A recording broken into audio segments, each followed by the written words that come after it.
ألم تر أن الله يعلم ما في السماوات وما في الأرض ما يكون من نجوى 3 إلا هو رابعهم ولا 5 إلا هو سادسهم ولا أدنى من ذلك ولا أكثر إلا هو معهم أينما كانوا ثم ينبئهم بما عملوا يوم القيامة إن الله بكل شيء عليم.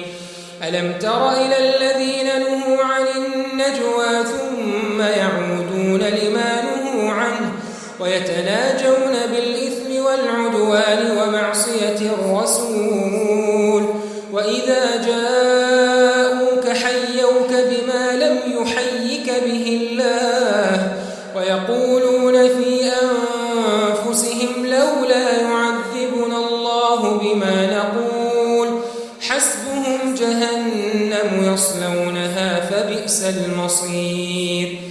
يا أيها الذين آمنوا إذا تناجيتم فلا تتناجوا بالإثم والعدوان ومعصية الرسول وتناجوا بالبر والتقوى واتقوا الله الذي إليه تحشرون. إنما النجوى من الشيطان ليحزن الذين آمنوا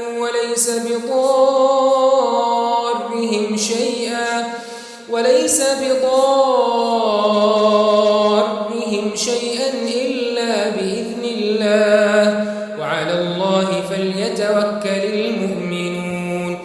يا أيها الذين آمنوا إذا قيل لكم تفسحوا في المجالس فافسحوا يفسح الله لكم وإذا قيل انشزوا فانشزوا يرفع الله الذين آمنوا منكم والذين أوتوا العلم درجات والله بما تعملون خبير.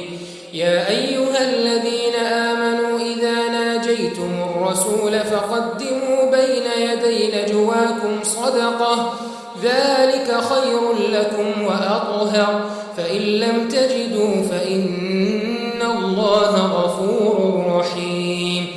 أأشفقتم أن تقدموا بين يدي نجواكم صدقات فإذ لم تفعلوا وتاب الله عليكم فأقيموا الصلاة وآتوا الزكاة وأطيعوا الله